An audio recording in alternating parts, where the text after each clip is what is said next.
Welcome to Toffee Tiki Taka Talk Season 2 with Ami, where the only goal is to be foul. প্রতি বছর world cup আসলে কিন্তু আমাদের ক্রেজটা বোঝা যায় ফুটবলে। আমাদের দেশে যদিও ফুটবল টিমটা ওয়ার্ল্ড কাপ খেলে না, বাট তারপরও প্যাশন কিন্তু রিয়েল।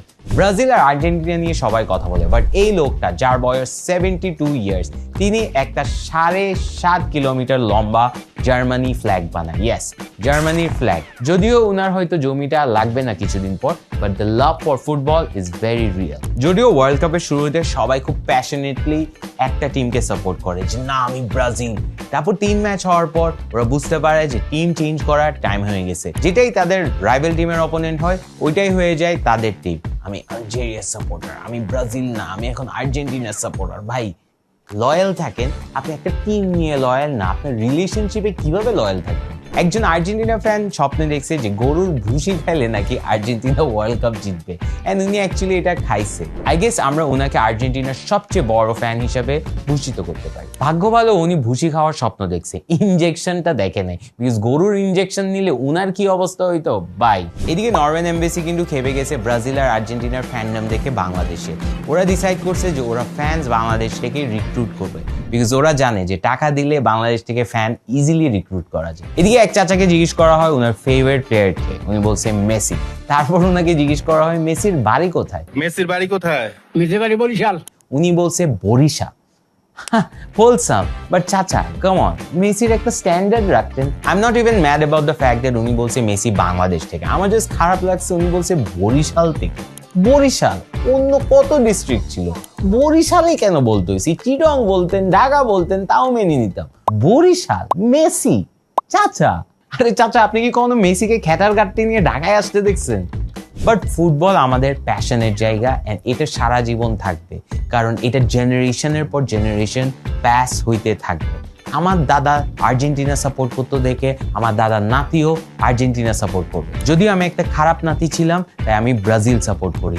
এখন বুঝতেছি দাদা কেন আর্জেন্টিনা সাপোর্ট করতো, আমারও করা উচিত ছিল। Anyways, now we move on to the next segment. Wrong answers only. Last World Cup কোন টিম জিতছে? Portugal, France, Portugal. ব্রাজিল। বারবার পাতা পিন। জার্মানি ব্রাজিলকে কয়টা গোল দিচ্ছে? 1 গোল, একটা, 2টা গোল, 1, আপনি ব্রাজিলের জার্সি পরা। 10-12টা 14টা মেবি। 6, 7, 18টা। সবচেয়ে বেশি ওয়ার্ল্ড কাপ কোন টিম জিতছে? স্পেন। এবার কে ওয়ার্ল্ড কাপ জিততে পারে? ইতালি, এবারও Portugal. Who you think is the goat? Neymar. N'Golo কান্তে। I think Ronaldo is the goat. Okay, Lamine Yamal. Last world কাপে আর্জেন্টিনা কোন টিমের সাথে হারছিল? স্পেন। তো এবারে ওয়ার্ল্ড কাপ কোন টিম জেতাটা সবচেয়ে বেশি? পর্তুগাল। সবচেয়ে বেশি বাংলাদেশ। ব্রাজিল লাস্ট কবে ওয়ার্ল্ড কাপ জিতছিল? 2018। র্যাঙ্কিং এ 1 নাম্বার ফুটবল টিম কোনটা? অবশ্যই ব্রাজিল। ব্রাজিল কয়টা ওয়ার্ল্ড কাপ জিতছে? 75। ওয়ার্ল্ড কাপে সবচেয়ে বেশি গোল কার? Cristiano Ronaldo. নেইমার। রোনালদো। এবারে ওয়ার্ল্ড কাপ কই হইতেছে? দিনাজপুর। এই কোচটা ওয়ার্ল্ডের ফার্স্ট মানুষ যে নন কোরিয়ান হয়েও কোরিয়ান সিটিজেনশিপ পায়। 2002তে ওয়ার্ল্ড কাপ হয় জাপান এবং কোরিয়াতে। কোরিয়ার প্রেশার একটাই, নিজের দেশে ওয়ার্ল্ড কাপ, কোনোভাবেই গ্রুপ স্টেজ থেকে বাদ পড়া যাবে না। তাদের ফুটবল ফ্যানরা কখনোই বিদেশি কোচদেরকে বিশ্বাস করতেন না, কারণ আগের 2 কোচ ছিল বিদেশি আর অ্যাচিভমেন্টস খুবই মিনিমাম। তারা চাচ্ছিল 2টি জিনিস, একজন দেশপ্রেমিক আর world cup group stage qualify করা। কিন্তু কোরিয়ান ফুটবল অ্যাসোসিয়েশন নিয়ে আসলেন একজন Dutch coach, Guus Hiddink, Dutch midfielder, then turn coach. 98 বিশ্বকাপে তিনি নেদারল্যান্ডসকে সেমিফাইনালে নিয়ে যান, আর এটার কারণেই তার উপর ছিল ভরসা। কিন্তু হেডিং কোরিয়াতে এসে দেখলেন এক অন্য জগৎ। কোরিয়ার football culture European football culture থেকে অনেক আলাদা। হায়ারার্কিয়া, মেরিট থেকে এইজের রেসপেক্ট বেশি। কিন্তু হেডিং ডিসিশন নিলেন তিনি এটা পাল্টাবেন।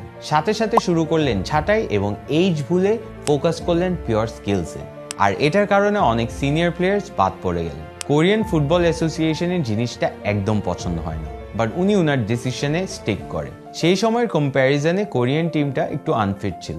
শুরু করলেন স্ট্রিক্ট ফিটনেস প্রোটোকল আর এন্ডিউরেন্স ড্রিলস ড্রাবল, আর এটার কারণে প্লেয়ার্সদের স্ট্যামিনা বাড়লো। তারপর উনি ফোকাস করলেন ইন্টেন্স প্রেসারে, more press and less rest, আর টিম হয়ে গেল রেডি। সেইবার কোরিয়ার গ্রুপ কম্পিটিশন ছিল স্ট্রং, পর্তুগাল, পোল্যান্ড আর ইউএসএ। বাট এই কোরিয়ান টিম তাদেরকে ভয় পায় না, তারা তাদের স্ট্র্যাটেজিতে স্টিক করে, আর রেজাল্টস অসাধারণ। গ্রুপ স্টেজে তারা শুধু আনডিফিটেড থাকে না, তারা টেবিল টপ করে।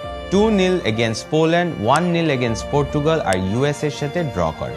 রাউন্ড অফ 16-এ ইতালির সাথে 1-1 ড্র করেন। Round of 16 Korea versus Italy, full time 1-1 draw, golden goal time, যেখানে কোয়ার্টার ফাইনাল থাকে স্পেনের সাথে, ফুল টাইম গেল, এক্সট্রা টাইম গেল, 0-0, টাইম ফর পেনাল্টিজ, কোরিয়া 1। তারা হয়ে যায় first Asian country to reach world cup semifinal.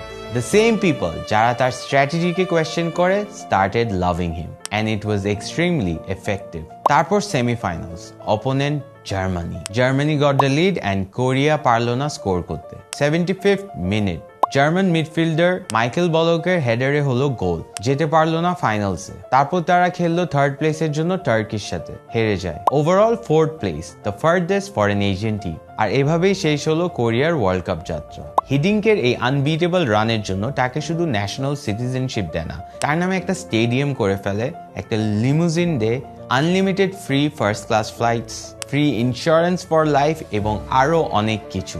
হিডিংকের story proves যে আপনি যদি আপনার রুলসে থাকেন তাইলে everyone else will start following. Welcome to goated prediction, যেখানে আমাদের গোট বাবা প্রিডিক্ট করবে আজকে আর্জেন্টিনা ভার্সেস অস্ট্রেলিয়ার ম্যাচটা। উনি অলরেডি কিন্তু অনেকগুলো অ্যাকুরেট প্রেডিকশন দিয়ে ফেলছে এন্ড এখনো মার্কেটে গরম। উনি একটু বায়াস আর্জেন্টিনাতে, কারণ উনিও গোট আর আর্জেন্টিনার কাছেও একটা গোট আছে। এন্ড এখন আমরা দেখবো উনি কাকে প্রেডিকশন দেয়। চলুন ওকে, গোট বাবাকে ছেড়ে দিচ্ছি আমি। উনি যে ডিরেকশনে যাবে আর যাকে খেয়ে দিবে সেই আজকের ম্যাচ হারবে। ওকে, রেডি, গো। এন্ড উনি আর্জেন্টিনাকে খেয়ে দিল। ভেরি কনফিউজিং, আমার তো এটা বিশ্বাসই হচ্ছে না যে আর্জেন্টিনা হারবে। আমার মনে হয় ওনাকে জবাই করার টাইম চলে আসছে, কারণ উনি ফাইনালি ভুল প্রেডিকশন দেওয়া শুরু করতেছে। ডিসিশন উনি চেঞ্জ করবে নাকি আমি জানি না। ও ওয়েট, ওকে, বুঝতে পারছি। উনি বলছে যে ফার্স্টে আগে আর্জেন্টিনা একটা গোল খাবে, তারপর অস্ট্রেলিয়া একটা গোল খাবে, তারপর আর্জেন্টিনা আরেকটা গোল খাবে। আপনারা অনেকেই বলছেন আমরা একটা বক্সে খাওয়া রাখি, আমি আপনাকে প্রুফ দেখাই দিলাম। ওকে, এন্ড দেন উনি বলতেছে ও মাই গড, অস্ট্রেলিয়া আরেকটা গোল খাবে।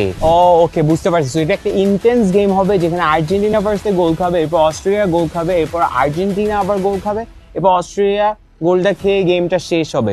ভেরি স্মার্ট প্রেডিকশনস, আমার মনে হয় না এটা, but let's find out tonight.